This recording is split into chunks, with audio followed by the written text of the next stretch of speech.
자, 오늘도 우리 한번 달려보겠습니다. 자, 우리 교재 어디냐면요. 우리가 이제 기본권 강론 파트에 들어왔어요. 그래서 페이지. 자, 기본권 강론이 이제 208페이지. 그리고 저번 시간에 우리가 기본권 강론 파트 처음 이제 나오는 거, 인간의 존엄과 가치와 관련되는 얘기를 했었습니다. 그렇죠? 그리고 이번 시간은 211페이지 행복 추구권부터 수업을 진행하면 되겠죠? 네, 그렇게 하겠습니다. 새로 오신 분은 앞쪽 강의 이제 인강을 좀 보시기 바라고요. 그리고 앞쪽 강의에 좀 프린트가 있어요. 그거 제가 챙겨 드릴 테니까 프린트를 가지고 수업을 보셔야 될 겁니다. 예. 자, 준비 얼마 되셨어요? 하신지? 저번 주? 자, 뭐 강의 듣는 것도 이제 경험치가 또 중요한 거야. 그렇죠? 근데 이런 것 같아요. 이게 뭐 내가 6개월 들었다, 1년 들었다, 이걸로 합격되는 거 아닌 거 알죠? 노량진이나 이런 데 신림동 가면 사시 공부 10년 하신 분 못 붙고, 엊그제로운 6개월 차가 붙고 뭐 이런 경우 되게 많아요. 그러니까 그거 신경 쓰지 마시고, 잘. 이번에 보실 거죠, 시험? 시험. 뭐 얼마 안 남긴 했지만, 지금 강론 파트가 80% 나오니까 이것만 잘하셔도 되실 겁니다. 기존 분들은 가슴에 불을 품고 이번엔 꼭 붙어. 뭐 이런 식으로 하셔야 되고, 여러분들. 알겠습니까? 자, 그래서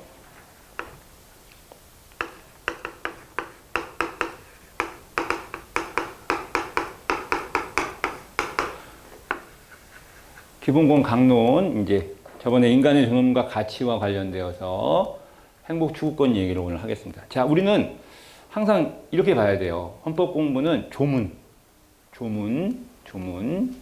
그리고 판례. 그리고 학설은 뭐 거의 무시해도 되고. 조문하고 판례. 자, 행복 추구권은 조문 관련돼서 이제 뭐죠? 저번 시간에 했더니 헌법 몇 조? 10조의 조문과 관련이 되죠. 그럼 잠깐만 앞으로 와봐. 페이지 208페이지. 국민은 인간으로서의 존엄과 가치를 가지며, 끊으세요. 인간의 존엄과 가치를 가지며. 저번 시간 요거 설명한 거죠. 요거 설명한 거죠. 이번 시간은 그 뒤에 나오는 행복을 추구할 권리를 가진다. 이제 요거 할 거란 말이에요. 그런데 이게 한 조문 안에 가치 있죠. 이게 원래는 모든 인간은 인간으로서의 존엄과 가치를 가진다라는 말만 있었던 거예요. 그게 62년 5차 개헌 때 뒷부분이 들어간 거란 말입니다. 뭐가? 행복을 추구할 권리를 가진다라는 말이 첨가된 거죠. 그러면 봐. 인간은 존엄과 가치를 갖는다. 거기 한번 들어보세요. 인간은 존엄과 가치를 갖는다. 잠깐만 복습을 하면.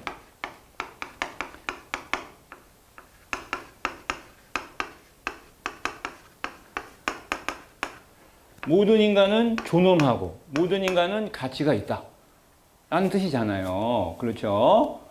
딱 저 말은 들으면 굉장히 추상적이잖아요. 근데 저걸로 굳이 설명하기도 애매하죠. 그래, 인간은 존엄한 존재야. 모든 인간은 가치를 가지고 있어.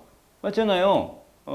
그것만 보면 뭐가 있을까 싶은 거죠. 근데 시험은 뭐가 나오냐? 그러면 인간의 존엄과 가치가 있다라는 헌법 10조의 내용을 근거로 해서 우리가 보호받아야 될 권리의 구체성이 필요한 거 아니겠어요? 그래서 여기서 이제 우리가 그 인간의 존엄과 가치를 가져. 그래서 우리가 보호받고자 하는 기본적인 권리. 여기서부터 도출되는 기본적인 권리, 기본권은 과연 무엇인가를 봐야 되는 거죠. 그렇죠? 그래서 우리가 두 가지를 봤죠. 뭐뭐 있었죠? 뭐뭐 있었어요? 두 가지 맞죠? 두 가지. 두 가지.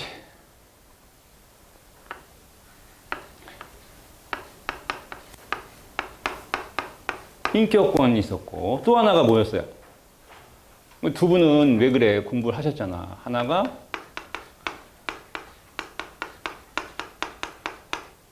생명권 두 가지가 있었잖아요. 아니 이게 중요한 거예요. 얘는 뭐가 중요해? 인간은 존엄하고 가치 있는 존재다. 그래서 뭐 어쩌라고? 우리가 지금 하는 게 뭐라고? 기본권 강론이에요. 기본권 강론. 기본권의 각론. 경찰 시험에 80%가 나오는 기본권 강론 파트. 각이라는 게 기본적인 권리를 세분화한 거잖아. 알았어요? 그 강론 파트에서 그러면 우리가 세세한 각각 강론의 구체적인 내용들이 시험에 직결적으로 연결된단 말이에요. 그래서 모든 인간은 존엄하고 가치를 지닌다고 헌법에 딱 명시를 했죠. 그러면 그걸 통해서 구체적으로 우리가 보호받아야 될 권리가 무엇이냐라고 했을 때 이 두 가지 인격권, 생명권, 이 두 가지의 기본권이 어디서부터 도출된다? 여기서부터 도출된다라고 했었단 말이에요. 그런데 또 모든 인간은 인격을 갖는다. 모든 인간은 인격적 존재다. 얘도 또 추상적이잖아요. 그러면 또 이것도 또 세분화해서 또 뭐가 나와요? 또 여기서 또 열거적인 권리가 또 도출이 또 되더라는 거죠. 좀 더 구체적으로. 그래서 뭐 했었어요? 뭐 이런 것들. 초상권. 초상권이 뭐죠? 우리 연예인은 아니지만 누가 내 사진 막 촬영하고 막 하면은 안 되겠죠? 그럼 기분 나빠요? 선생님 연예인 된 것 같아요. 우리 함부로 내 얼굴, 내 신체 이걸 남이 사용하면 안 되잖아요.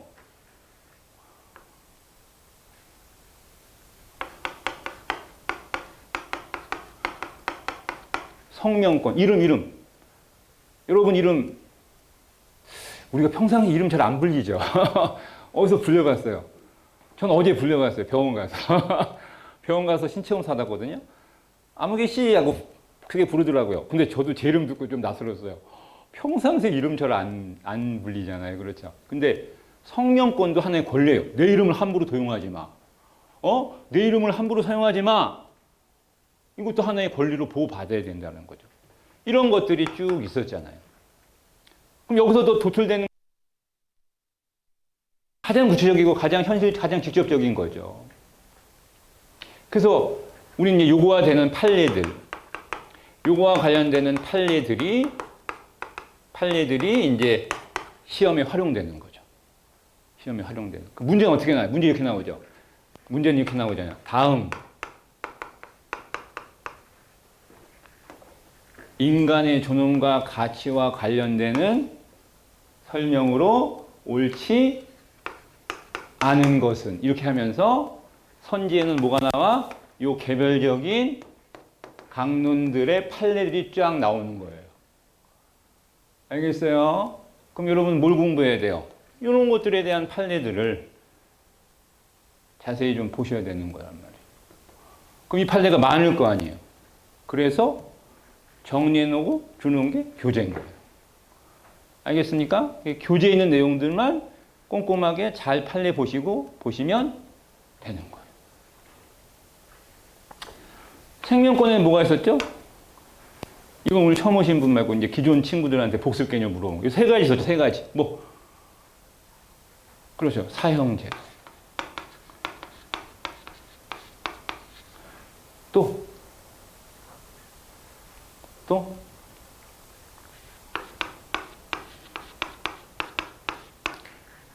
하나 더.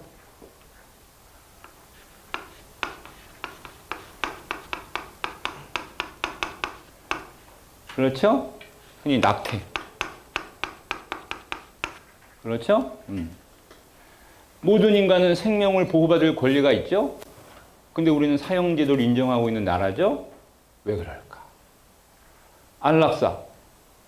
안락사. 안락하게 죽을 권리. 생명은 살 권리인데 안락사는 죽을 권리? 이건 또 뭐지? 그러니까 인간에게는 살 권리도 있으면 죽을 권리도 있는 것이 아니겠느냐라는 부분들. 낙태. 태아도 생명체죠? 누구도 부인하지 않죠? 근데 그러한 태아를 어떻게 한다고? 중간에 죽인다는 뜻이죠. 사실상 이 생명권은 굉장히 뭐가 돼? 논쟁이 많은 거죠. 찬반의 논쟁이 솔직히 지금도 있는 거죠. 찬반이 지금도 있는 거죠. 그러면 선생님, 우리는 찬반의 논쟁을 공부하는 거예요? 아니죠. 항상 우리는 모든 판례라고 하는 것은 실질적으로 분쟁에 대해서 어떻게 헌법재판소가 입장을 취했냐잖아요. 그래서 결론은 항상 뭐예요? 헌재 입장이에요. 우리는 항상 뭐라고? 헌법재판소의 입장만 정리하면 돼요. 찬반의 논쟁이 있다. 그래서 현재 헌법재판소는 사용제도를 뭐라고 봐? 인정해, 인정하지 않아? 인정하는 거예요. 알겠습니까? 인정하는 거예요. 안락사 어때? 안락사도 뭐에 한해서? 좀 이따 할 거야 또. 소극적인 안락사. 자발적 동의에 따른 소극적인 안락사만 인정하는 것도 아니고 그것도 법원의 허락하에 가능하다라고 보는 거고. 낙태도 무조건 안 되는 건 아니죠. 조건 하에서. 하나 예를 들면 뭐 원치 않는 임신. 성범죄에 의해서 임신을 했다. 당연히 원하지 않는 태아이므로 낙태 가능하다. 뭐 그런 것들. 이해했어요? 결론은 얘가 어떤 입장을 취하고 있느냐가 중요한 거예요. 됐죠? 자, 그리고 이제 헌법 10조의 뒷부분, 바로 요거, 오늘은 요거, 행복추구권에 대한 얘기를 할 거라는 거예요. 돌아올까요? 페이지 211페이지, 행복추구권.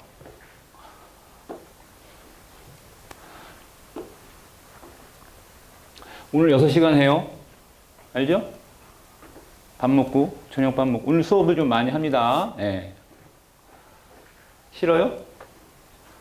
부담돼요? 부담되지 않게 해줄게요. 예. 자, 행복추구권.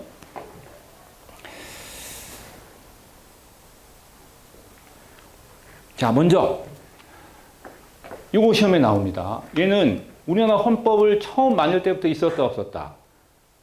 없었다고. 아까 했잖아, 없었다고. 중요해요. 언제 들어왔다? 행복추구권은 8차 개헌 때. 알았어요? 1980년 개정을 했죠? 8차 개헌 때 행복추구권이 첨가가 된 거예요. 아시겠어요? 요거 시험에 되죠? 제정헌법 때부터 있었다면 오답이 되는 거죠. 하나 정리하고.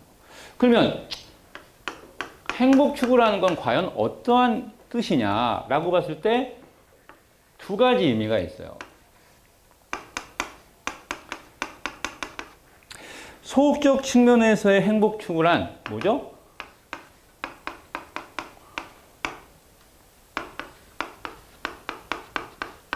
고통이 없는 것, 또 불쾌하지 않는 것이죠. 맞죠? 그게 행복 아니겠어요? 행복의 정의가 뭐 뾰족하게 내리기 어렵잖아요. 고통이 없는 상태. 그렇죠? 불쾌감이 없는. 제 와이프가 바가지를 막 긁고 고통스럽죠. 행복하지 않아요. 그럼 저는 뭘 행복추구권을 막 주장하는 거죠? 나의 행복을 왜? 날 더운 날 밖에 돌아다니면 불쾌하죠. 그렇죠? 그러면 적극적 의미의 행복추구란 무엇이냐라고 봤을 때 이겁니다.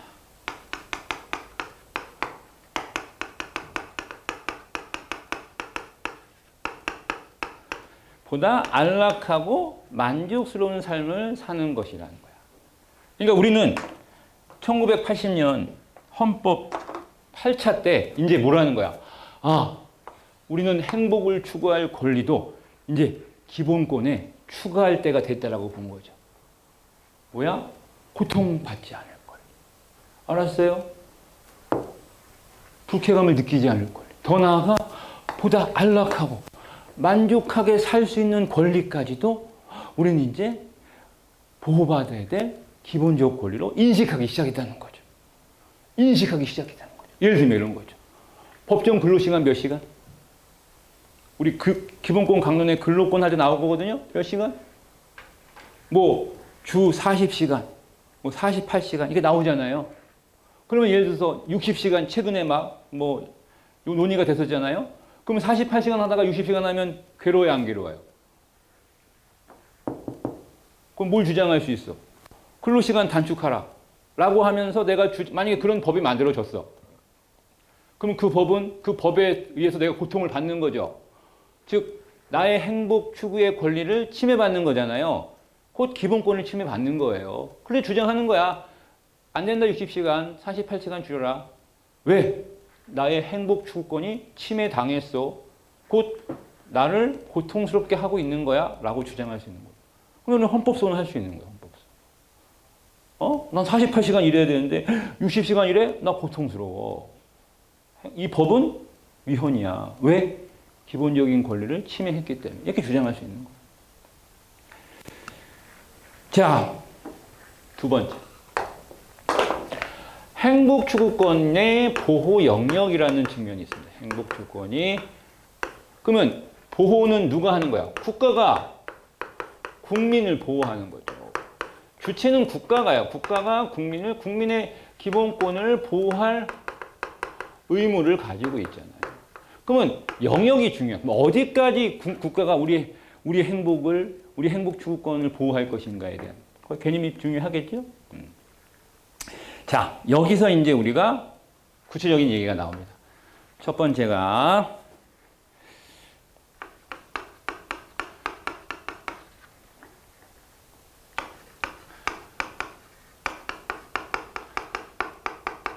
일반적 행동 자유권이라는 게 있어요. 일반적 행동 자유권. 자, 여기 무슨 말이겠어요? 일반적인 행동의 자유권. 말 그대로 나는 나의 자유의지에 따라서 나의 의지에 따라서 내가 행동할 자유를 누려야 된다는 거야. 그러면 이 얘기는 국가가 뭐 하라는 거야? 내가 나의 의지로 행동할 자유에 대해서 국가가 어떻게 간섭하지 마. 내가 내 뜻대로 할 수 있게끔 해줘. 그래야 난 행복한 거야. 이런 얘기.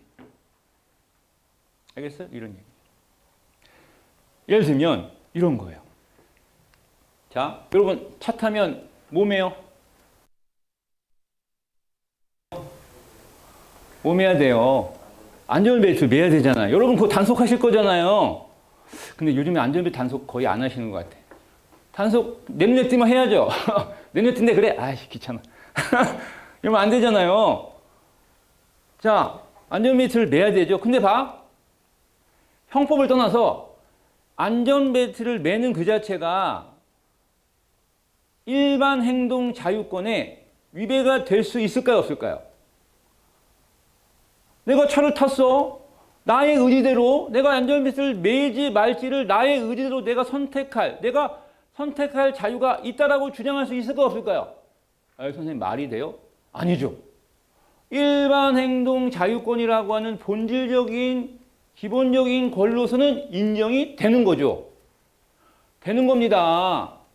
알았어요? 근데 우리는 왜 안전벨트를 매게끔 하죠?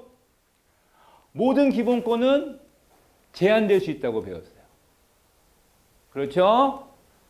그래서 제한하는 거야. 그러니까 2차적으로 제한하는 거란 말이야. 왜? 네가 안 매면 너도 나중에 사고 나면 죽을 수 있고 다른 사람도 죽을 수 있고 그래서 모두의 공공의 복리를 위해서 매라고 하는 거지. 그러면 그게 1차적인 게 아닌 거야. 그건 2차적인 거야. 알겠어요? 그러니까 안전벨트를 착용할 자유. 자, 그리고 봐. 여러분. 우리 그 위험한 스포츠 있죠. 위험한 스포츠. 예를 들면 뭐 있어요? 뭐 모터사이클이라든가 뭐 산악 바이크라든가 뭐 이런 아주 위험천만한 스포츠. 아, 그것도 있죠. 아까도 유튜브 봤는데 이렇게 건물과 건물을 막 덤블링에서 뛰어넘고 막 이런 애들 있잖아요. 난 그건 정말. 근데 그거를 하지 마! 하지 마! 라고 막았을 때 당사자 입장에서 이렇게 얘기할 수 있잖아요. 아니, 내가 그런 스포츠를 즐기겠다는데 내가 위험을 무릅쓰고 나의 의지대로 그런 행동, 그런 걸 즐기겠다는데 그걸 왜 막아? 만약에 그걸 막는다고 하면 뭐야? 나의 행복 주권을 침해한다고 충분히 할 수 있게 했죠. 그거 보세요. 그러니까 우선적으로, 자, 정리할게요. 안전벨트를 매지 않을 권리는 일반 행동 자유권으로서, 우선 보호 영역 안에 있을까 없을까? 보호 영역 안에 있는 거예요. 우선적으로. 알았습니까? 위험한 스포츠를 즐길 권리, 그것을 일반 행동 자유권의 관점에서 국가가 보호할 뭐가 있어? 의무가 있는 거예요. 알겠습니까? 자,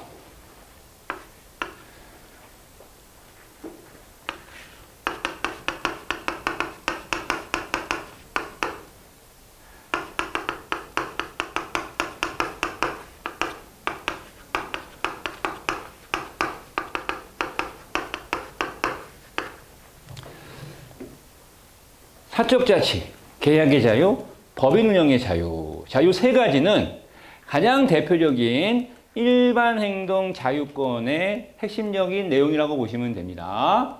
사적 자치라는 게 뭐죠? 말 그대로 사적인 문제를 내소가 결정할 수 있는 권리라는 뜻이 되는 거고요. 계약 자유라는 게 뭐죠?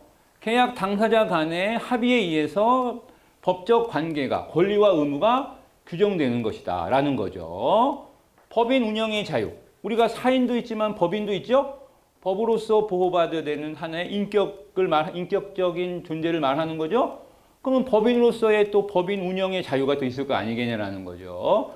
이것은 일반 행동 자유권의 가장 핵심적인 내용이 돼요. 그 다음에 두 번째. 자, 이게 기출에 우리도 많이 있어요. 바로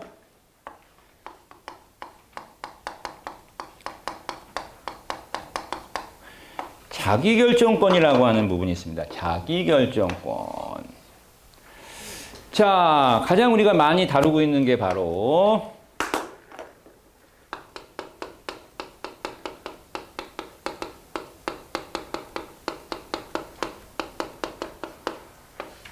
성적 자기결정권. 이게 무슨 말이죠?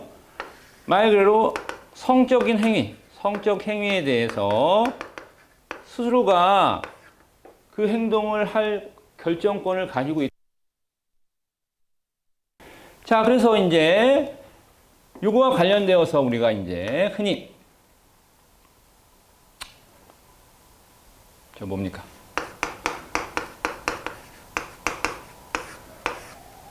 간통죄가 간통죄가 하나의 범죄로 간통의 죄라는 범죄가 있었어요. 그렇죠? 그래서 이걸 이제 어떻게 했습니까? 형사처벌을 했단 말이야. 그런데 간통죄가 어떻게 됐어요, 여러분? 폐지가 됐죠. 이 폐지가 됐을 때 가장 근본적인 폐지의 이유가 바로 뭐야? 성적 자기 결정권의 침해다. 알겠습니까? 간통이란 거는 법적인 배우자, 즉 배우자와의 성적 관계 이외에 다른 사람과의 성적 관계를 맺는 걸 말했잖아요. 그러니 내가 배우자 이외에 다른 사람과의 성적 관계를 맺는 것을 근본적으로 성적 자기 결정권이라는 측면만 놓고 보면은 당연히 그럴 수 있다는 거죠. 그럴 수 있다는 거. 그런데 우리는 부부간의 정조의 의무 등등 가족 관계를 보호한다는 취지하에 그것을 하나의 범죄로 삼았다고 보는 거고요. 그래서 간통죄가 결국에는 폐지된 이유는 뭐죠? 성적 자기 결정권이라는 측면도 있고, 사실상 범죄의 본질적인 목적은 범죄 행위를 막고자 함임에도 불구하고 간통죄는 대부분 보복적인 의미가 너무 강했다고 봐요. 왜? 바람핀 놈을 간통죄로 고소해서 저 새끼 깜빵에 쳐놓고 개과천선해서 다시 살 목적이라기보단 이 새끼 깜빵에 쳐놓는 게 목적이고 그 다음에 대부분 이혼한다. 보복으로 많이 사용했다는 거예요. 그러니까 하나의 범죄, 즉 법률에 있어서 형벌이, 즉 형사법이 취하는 범죄 예방 목적과 맞지 않는다. 뭐 기타 등등.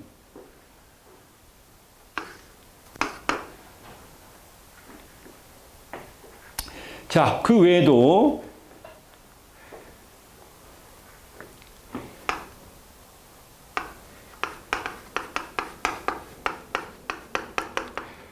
아까 인간의 존엄과 가치에서도 봤던 생명권의 핵심 내용인 임신 중절에 대한 것도, 자, 임신 중절을 결정할 권리, 이것도 자기 결정권의 한 측면이라고 볼 수가 있는 겁니다. 이외에도 몇 가지가 좀 더 있어요. 그렇죠? 자, 그 다음에 이게 이제 가장 우리가 시험에서 많이 다루고 있는 얘기죠. 그 외에도 보호 영역은 꽤 있습니다. 요거는 책으로 한번 많으니까 확인해 보도록 할게요, 여러분. 자, 책 한번 보겠습니다. 먼저 행복추구권 211페이지 오른쪽 날개에 행복추구권은 8차 개헌에 도입되었으며 미국의 영향을 받았다. 자, 8차 개헌에 도입됐다는 말을 꼭 기억하시기 바라고. 자, 그리고 날개 계속 보세요. 행복추구권의 주체는 자연인, 외국인, 법인은 안 된다. 하지만 법인도 일반적 행동 자유권의 주체는 될 수 있다. 자, 여기 아까 나왔죠? 여기 일반 행동의 자유권. 그러니까 이거는 뭐라고 보면 돼요? 행복추구권의 범위 안에 보다 구체적인 내용이잖아요. 그러니까 행복추구권이라는 넓은 의미에 있어서는 법인은 행복추구의 권리가 인정되지 않지만 그거를 쪼개봤을 때 일반 행동의 자유권의 주체가 될 수는 있다 없다? 있다라는 거야. 그러니까 시험에 어떻게 내? 법인은 행복추구의 권리가 있다라면 오답이고, 하지만 뭐는 있다? 그걸 쪼갰을 때 일반 행동의 자유권은 갖는다라고 보시면 되는 거예요. 자, 본문 보세요. 자, 그래서 학설의 대립이 쭉 나오는데요. 거기 1, 2, 3번이 있는데요. 2번 별표. 인간의 존엄과 가치와 행복추구권을 통합하여 하나의 주된 기본권으로 모든 기본권을 포괄하는 기본권으로 보는 견해. 이게 핵심입니다. 요 2번만 좀 기억하시기 바랍니다.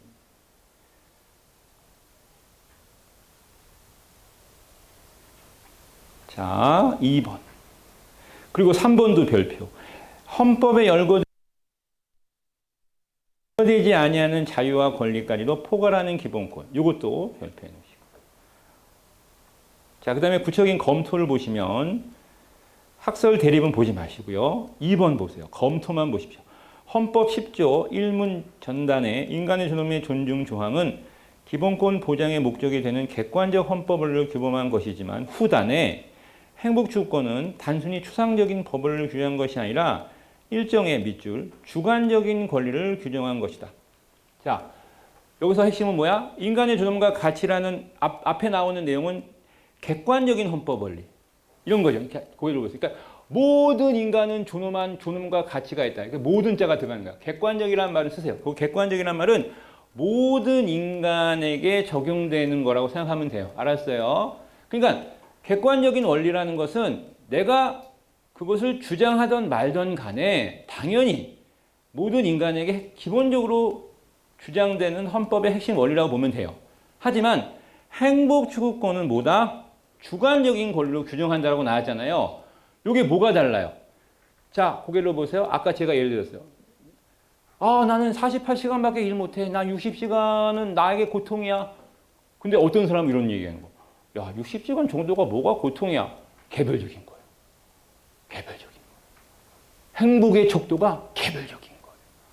그러니까 이걸 객관적인 걸로 보기 어렵다라는 거죠. 누구는 48시간 일해야만 되는데 누구는 60시간 정도 일해도 난 크게 고통스럽지 않아 이렇게 말할 수 있다는 거예요. 그런 측면에서 이건 뭐라고? 주관적인 측면의 권리가 강하다. 이것도 꼭 기억하시기 바랍니다. 한 장 넘어가겠습니다. 자, 그리고 아까 잠깐 봤던 거야. 행복추구권은 굉장히 포괄적인 의미자, 포괄적인 의미를 갖는다. 그래서 2번의 학설에 보면 두 번째 줄 끝에 형광펜, 헌법재판소도 행복추구권을 포괄적이고 일반적인 성격을 갖는 기본권이다. 포괄적이란 말은 우리가 이제 앞으로 살펴볼 다양한 기본적인 권리를 가장 뭐라고? 넓게 아우른다라는 거야. 그러니까 모든 하위적 기본권에 있어서의 무슨 역할? 지분과 같은 역할을 한다. 그래서 포괄적이란 말의 의미만 기억하시면 될 것 같아요. 자, 그 다음에 적극적 권리성에 대한 얘기 나오는데요. 자, 이게 무슨 얘기냐면요. 자, 결론만 얘기하면요. 자, 쉽게 설명해 드릴게요. 거기를 보세요. 요거 있죠. 여기 아까 소극적, 적극적이란 말이 있죠. 근데 우리 헌재는요, 얘는 당연히 행복추구권의 의미로서 소극적인 측면에서의 고통과 불쾌감을 없애주는 것이 국가가 해야 될 가장 중요한 책무라고 보는 거예요. 너무나 당연해요. 그런데 헌법재판소는 행복추구권은 두 가지 의미가 있는데 과연 이 부분 있죠. 이 부분. 적극적인 측면에서 행복추구권을 주장했을 때 과연 국가가 이 적극적인 측면까지도 100% 보장할 수 있을까 없을까? 100% 보장하기가 어렵겠죠. 왜 어려워요? 안락, 만족? 여러분 만족해요? 얼만큼 돈 벌면 만족해요? 저는 너무나 주관적인 영역이 강해요. 맞잖아요. 예를 들면 보세요. 여러분 의무교육의 범위를 어디까지 해주면 좋아요? 어디까지 해주면 좋아요? 우리 유럽처럼 막 대학교까지 공짜로 보내주면 좋을 거 아니에요? 근데 그게 쉬워요, 어려워요? 우리 국가에 대해서 야, 나 대학까지 교육받게 해줘. 난 그래야 만족스러울 것 같아. 맞아, 안 맞아? 안락한 삶. 야, 나 집 줘. 국가에 나 집 줘. 나 편하게 살 집 좀 달란 말이야. 사실상 이 적극적인 측면에서의 요구는 국가가 저거를 포용을 해야 되긴 하지만 원칙적으로 다 포용하기가 굉장히 어려워. 결론만 얘기하면 행복추구의 의미는 두 가지이지만 실질적으로 저거를 국가 차원에서 저거를 권리로서 보호해 준다라고 했을 때는 소극적 측면의 의미이지 적극적인 측면의 의미로 보기는 어렵다라는 거예요. 자, 밑줄 그어볼게요. 적성의 권리성 여부 2번에 보면 헌법재판소 입장. 자, 기출 나왔죠? 기반으로 해서 내용을 구성했으므로 여러분이 가장 짧은 시간에 효주를 볼 수 있어요. 포괄적인 의미의 자유권의 성격을 가진다고 하여 행복추구권의 이거 봐. 적극적 권리성을 부정하는 입장을 취하고 있다. 그러니까 적극적 권리성이라는 게 이거죠. 안락과 만족스러운 삶을 보장한다는 것을 국가가 어디까지 어느 범위까지 책임지겠어. 소극적 측면은 당연한 거야. 당연히 고통을 없애야 되고 불쾌를 없애기 위한 노력은 당연히 해야 되겠죠. 그렇죠? 근데 과연 이 측면까지 얘기하는 건 어렵지 않냐. 자, 그렇게 보시면 되시겠어요. 네. 오른쪽 가겠습니다. 페이지. 기출 볼게요. 바로 기출 보겠습니다. 자, 그 기출과 관련되는 게 옆에 판례예요. 자, 항상 판례를 기출과 연동해서 보세요. 그렇게 꾸며놨어요. 먼저 1번 보세요. 기부금품의 모집에 허가를 받도록 하는 것은 과잉금지를 위반하여 일반적 행동 자유권. 자, 요거 밑줄. 일반적 행동 자유권. 나왔네. 이거 어디서 도출되는 거예요? 헌법 10조 행복추구로 도출되는 권리죠. 선생님, 뭔 말이에요, 이게? 하나만 볼게요. 기부금품의 모집에 허가를 받도록 하는 것. 자, 허가 동그라미, 허가. 과잉금지 원칙을 위반한 일반 행동 자유권을 침해했다는데 X가 됐잖아요. 그러면 침해하지 않는다는 거죠. 그럼 허가 받으라는 얘기죠. 고개를 보세요. 기부금품, 그러니까 기부받을 품목을 말하는 거죠. 맞아요, 안 맞아요? 근데 기부받을 품목을 일정 부분 제한하는 것을 합당하다고 본 거라는 거야. 선생님, 아니 기부라고 하는 행위는 굉장히 좋은 행위잖아요. 맞아요. 그러면 기부를 받는 단체가 있을 거 아니겠어요? 그러면 기부를 받는 단체가 기부를 받는 데 있어서 품목을 만약에 제한하지 않으면 여기서 문제가 많이 발생할 수 있다는 거예요.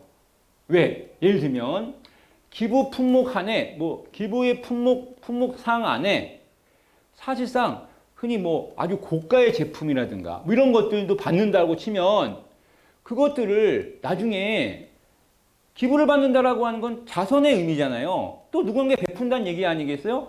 그러는 와중에서 여러 가지 문제점들이 많이 드러났다라는 거예요. 알았어요? 그러니까 이거죠. 어떤 단체가 기부를 받겠다라고 했을 때 그 단체의 목적과 성격이 중요하죠. 예를 들면 무슨 어린이 재단이야. 그러면 어린이 재단이라는 단체에서 기부를 받는다면 그러면 어린이 재단에서 하는 주된 이 재단의 목적이 뭐겠어요? 어린이들의 복지를 위한 거죠. 아니 근데 어린이들의 복지를 위하는 데 있어 기부 품목이 무슨 고가의 가전제품이라든가 금부치라든가 합당하지 않잖아요. 그러면 그런 걸 받음으로 인해서 여러 가지 파생적인 음성적인 문제가 발생할 수 있을까 없을까? 이때라는 거예요. 이럴 때 기부단체가 일반 행동 자유권을 주장하는 거야. 기부단체니까 법인일 거 아니야. 그렇지? 아니 법인으로서 내가 법인으로서의 자유를 나의 의지로 기부 품목을 받겠다는데 얘네가 뭐야? 라고 주장을 했었던 거죠. 근데 헌재는 아니다. 그거는 기부단체가 아무거나 기부 품목을 받음으로 인한 여러 가지 문제점이 있으므로 그걸 허가받게 하는 것은 일반 행동 자유권을 침해하는 것이 아니라고 헌법재판소는 판단했다라는 겁니다. 제 말 이해되시겠어요? 네. 자, 그래서 이것이 꽤나 시험에 많이 나왔고 오른쪽에도 표시를 해놨어요. 굉장히 시험에 이거 꼭 여러분 읽어보시기 바랍니다. 네. 자, 그 다음에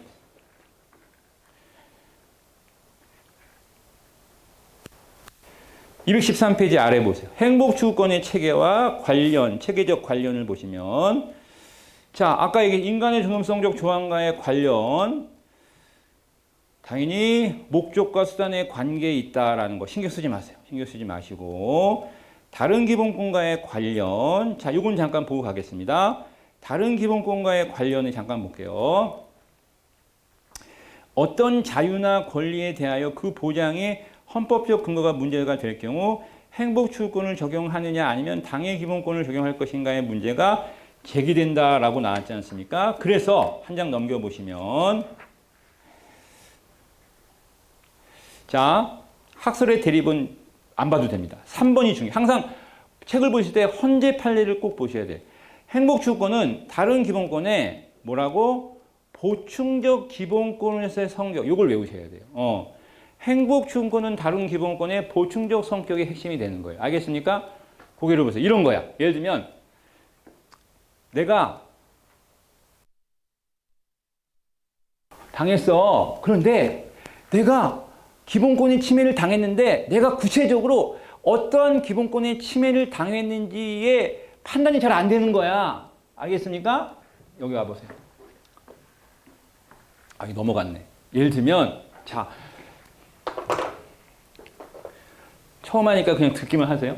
기본권의 파트는 여러 가지죠. 자유권, 참정권, 평등권 등등등이 많이 있잖아요. 그런데 내가 뾰족하게 이 중에 어떠한 기본권이 침해당했다라고 말하기가 어려워. 하지만 나는 인간으로서의 어떤 존엄성을 침해당한 느낌이 있어. 느낌이 있단 말이야. 그럴 때 딱 말할 수 있는 게 뭐라고? 나 행복추구권 침해당했어. 이렇게 말하라는 얘기예요. 알았어요? 이걸 뭐라고 불러? 보충적 성격이다라고 말하는 거예요. 그렇잖아. 왜냐하면 행복추구권은 포괄적이잖아요. 포괄적이잖아요. 자, 봐봐. 비유가 좀 그런데 자식이 셋이 있어요. 알았어요? 얘네가 동네에서 놀이터에서 놀다가 누구를 때렸어. 그럼 맞은 애 엄마가 와서 야, 너희 셋 중에 얘 누구 때렸어? 불분명하지?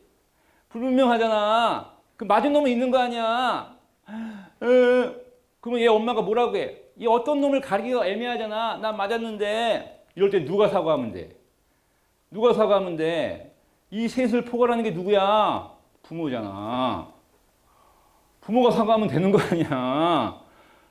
마치 개별적 강론으로서의 기본적 권리가 침해당했다는 게 명명백백하게 구체적으로 드러나지 않았을 때는 어떤 기본권을 침해했다고 내가 주장하면 돼? 난 행복주거권을 침해당했다고 주장하라는 이야기야. 그래서 이걸 뭐라고 불러? 포충적 기본권이다 라고 말한다는 거야. 알겠습니까? 땡! 그것만 보시면 돼요. 자, 그리고 헌법 37조 1항에 열거되지 아니한 권리와의 관계라는 말이 나오는데요. 자, 이게 무슨 얘기냐면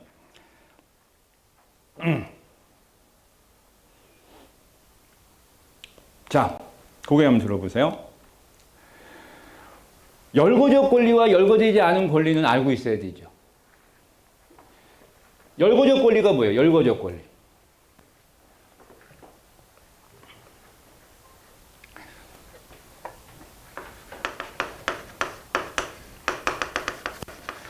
열거가 뭐예요? 열거. 말 그대로 뭐야?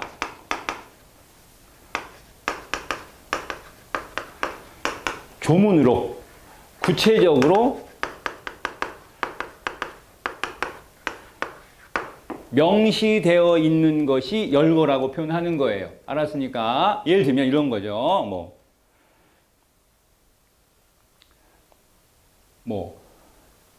내가 구체적으로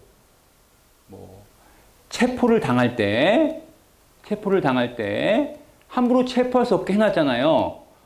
근데 영장을 발부받아야 된다. 자, 체포 시에는 반드시 뭐가 필요하다? 영장이 필요하다라는 게 이게 열거적인 권리라는 거야. 영장을 발부받지, 영장 없이 난 체포를 거부할 수 있다라는 거야. 이게 열거적인 권리라는 거야. 알겠어요? 그러면 비열거적 권리라는 건 뭐예요? 이런 게 없는 거죠. 구체적인 게 없어요. 없음에도 불구하고 상황 안에서 당연히 얘는 권리를 주장할 수 있다라는 게 비열거적 권리라는 거예요. 근데 지금 우리가 논의하고 있는 행복주권은 열거적 권리로서의 의미도 있지만 비열거적 권리로서의 의미도 있다라는 거야. 왜? 생각해 보세요. 인간의 존엄과 가치, 행복이라는 말 자체를 구체적이고 명시적으로 이렇게 꼭꼭 집어서 명시적으로 하기가 굉장히 애매하죠. 왜냐하면 우리가 개별적인 기본권의 주체로서 살아가면서 다양한 상황에서의 행복을 느낄 거 아니겠어요? 그러면 그때 우리가 주장하는 행복 추구권은 너무나 개별적이고 사안적일 수밖에 없어요. 그걸 어떻게 다 일일이 명시할 수 있어요? 그러니 내가 행복 추구권을 침해당했다고 얘기했을 때 굳이 구체적으로 내가 구체적인 명시적인 근거를 대지 않더라도 당연히 나는 행복 추구권을 침해당했다고 내 입장에서 주장할 수 있다 없다. 주장할 수 있다라는 게 바로 행복 추구권을 비열거적 권리로서도 인정할 수 있느냐 없느냐의 문제라는 거야. 그러면 인정할 수 행복 추구권, 특히 행복 추구권 인정할 수 있을까 없을까? 인정할 수 있겠죠. 맞아요? 자, 그래서 학설의 대립의 2번에만 밑줄. 헌법에 열거되지 아니한 권리들은 열거적 기본권들과 마찬가지로 행복주권에 포괄된다는 내용의 견해가 있는데 이 견해의 근거에서 우리는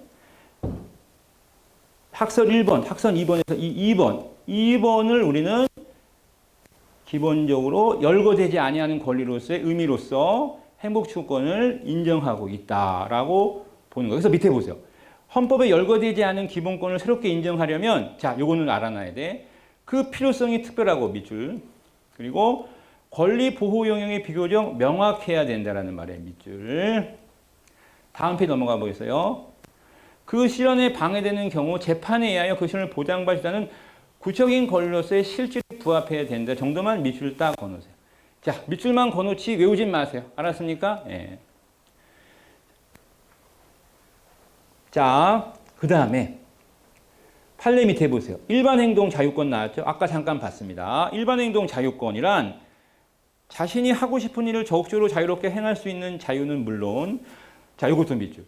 소극적으로 자신이 원하지 않는 행위를 하지 않을 자유도 포함된다. 자, 이것도 중요합니다. 그러니까 내가 내 의지로 할 자유도 있지만 나 싫어. 난 안 할 거야 라고 할 수 있는 자유도 같이 포괄된다는 게 핵심이 되는 거예요. 그래서 나왔죠, 아까. 일반 행동 자유권에 보호 영역에 있어서, 자, 밑에 아래 1번, 세 번째 줄에 형광펜, 스포츠를 즐길 권리, 위험한 스포츠를 즐길 권리, 또 그 다음 줄에 좌석 안전띠를 매지 않을 관리도 우선적으로는 계속 미치고 있어요. 헌법 10조 행복추구권에서 나오는 일반 행동 자유권의 보호 영역에는 속해 안 속해? 보호 영역에는 속한다라고 머릿속에 정리. 그러니까 이러면 안 된다고 여러분이. 아니 당연히 안전벨트 매야죠.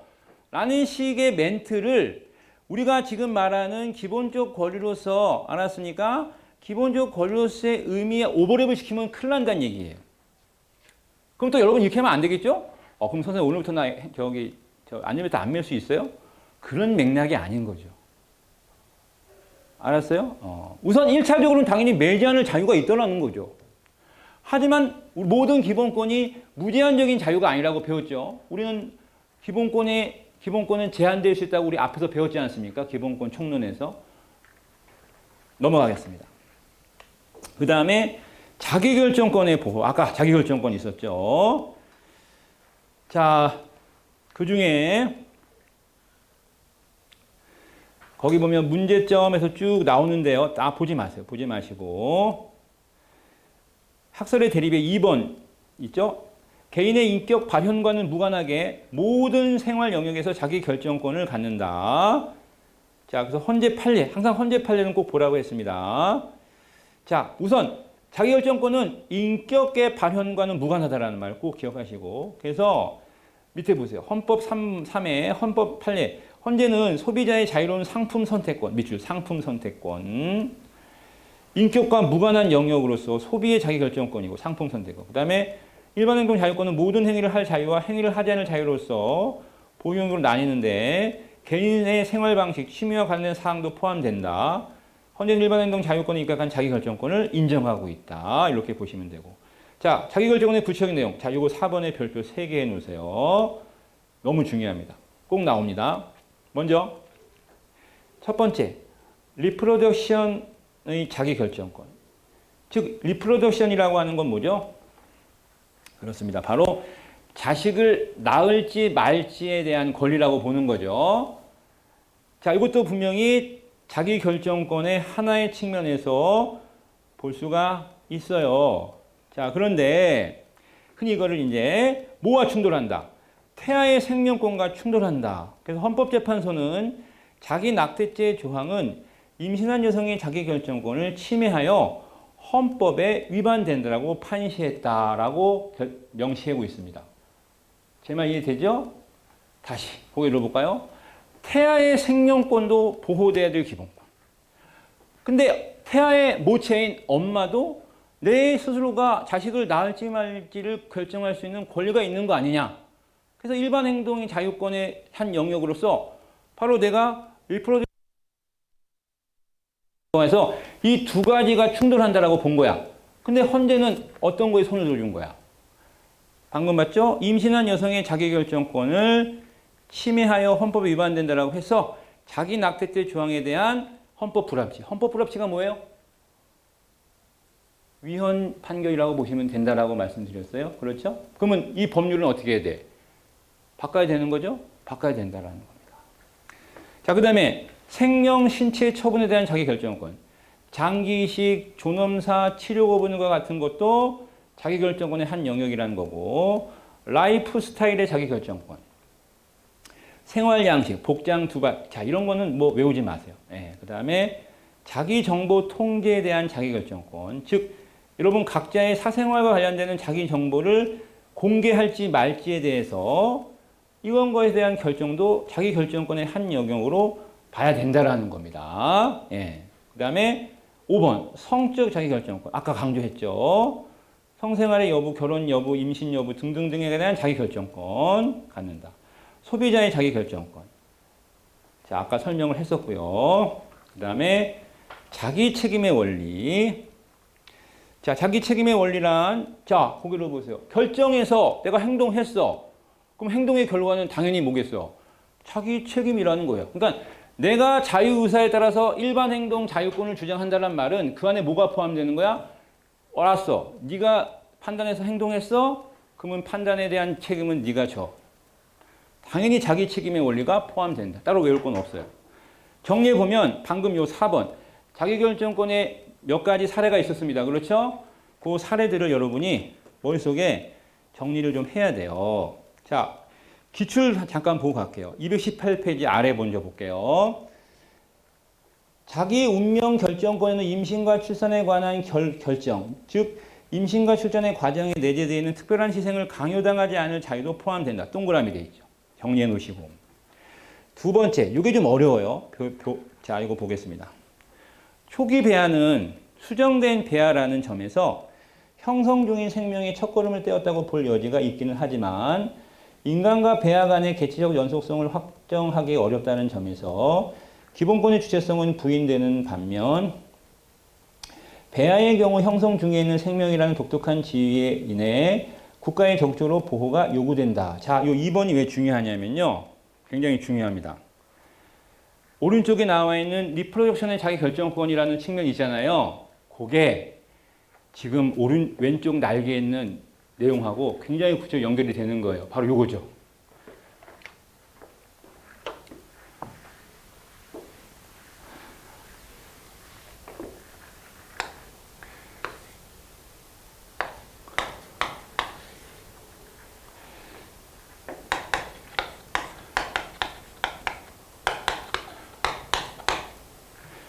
배아가 뭐예요? 배아가 난자, 정자가 결합된 수정란이에요. 그 수정된 수정란이 2주 전, 2주보다 앞서 있으면 그걸 뭐라고 불러요? 초기 배아라고 불러요. 그러면 초기 배아는 뭐냐면요. 아직 자궁에 착상이 되지 않은 거예요. 그리고 2주가 지나면 착상이 되는 거예요. 그러면 무슨 얘기냐면 이렇게 보는 거죠. 2주 이후부터는 착상이 됐다라는 건 이 배아가 이제부터 세포 분열을 할 거 아니야? 세포 분열을 통해서 뭐가 돼? 눈이 만들어지고 코가 만들어지고 막 입이 만들어지기 시작한다는 거예요. 그러면 우리가 말하는 태아가 하나의 생명으로서 생명의 권리를 주장하기 위한 태아의 지위를 가지려면 최소 얼마? 착상이 돼야 된다는 거야. 곧 2주 이후에는 그 태아는 뭐로 봐? 하나의 생명을 갖는 주체로 봐야 된다는 거야. 그러면 물어볼게요. 리프로덕션의 자기결정권, 즉 자식을 가질지 말지에 대한 임신한 여성의 자기결정권은 여기에 통용이 될까 안 될까? 여기는 통용이 될까 안 될까? 여기는 통용이 안 되는 거예요. 알겠습니까? 지금 아까 봤던 여기에 대한 얘기였어요. 근데 기존의 법은 2주 전에 초기 배아도 생명이니까 안 돼. 이렇게 했었던 거야. 알겠어요? 그러니까 임신한 여성들이 아니 아직 착상이 되지 않았다는 얘기는 뭐예요? 그냥 얘는 하나의 인간이라는 존재적 특성을 아직 가졌다고 보기 어렵다라고 보는 거야. 그러면 요 시기까지도 리프로덕션 자기결정권을 부정하는 건 너무 가혹한 거 아니냐는 거야. 그래서 본문에 나와 있는 리프로덕션 자기결정권에 있어서 생명권과의 충돌에서 산모의 손을 들어준 거는 어떤 경우? 요 경우야, 요 경우. 물론 요 경우도 되죠. 예외적으로. 어떤 경우가 돼요? 그 조건이 몇 가지가 있죠. 어떤 경우? 그건 좀 이따 볼게요. 알았습니까? 예를 들면 뭐 원치 않는 임신, 뭐 기타 등등등등 있다라는 거.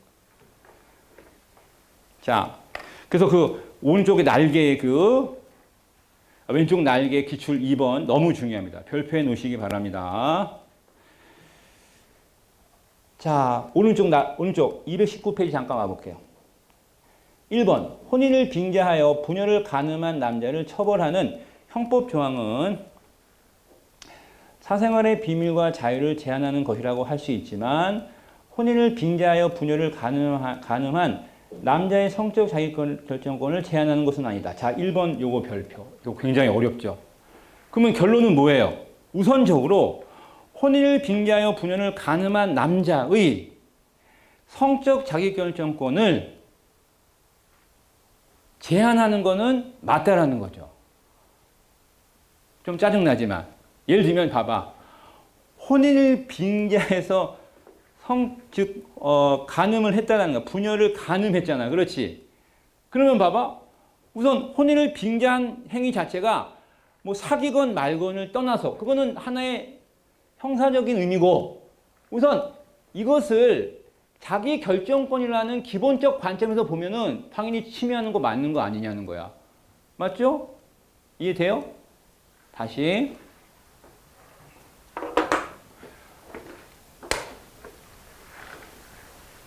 자, 두 남녀가 남자가 여자한테 나 유부남 아니야.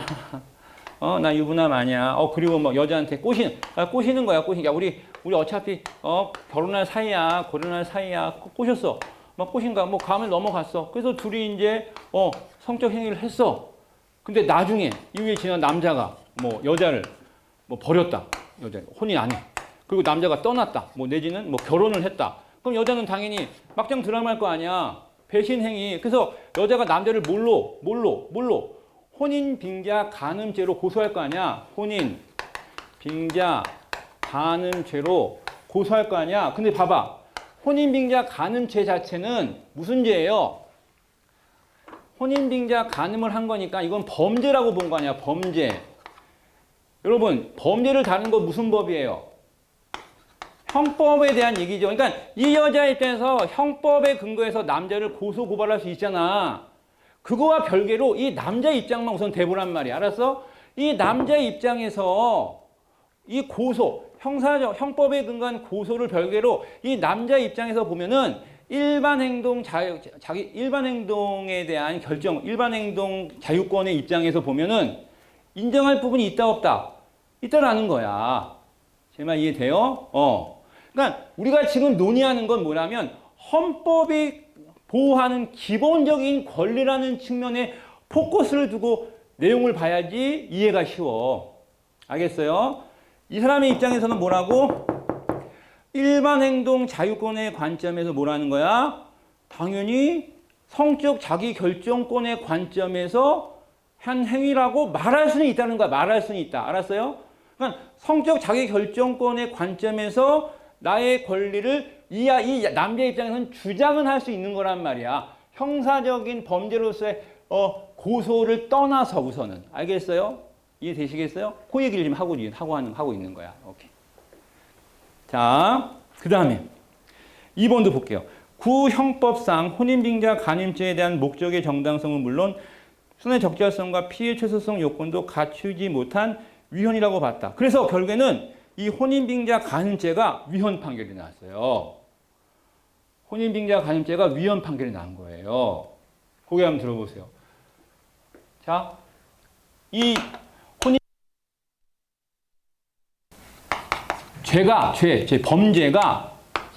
범죄를 다루는 게 위헌 판결이 났다는 건 뭐야? 이 혼인빙자 간음죄를 다루고 있는 형법이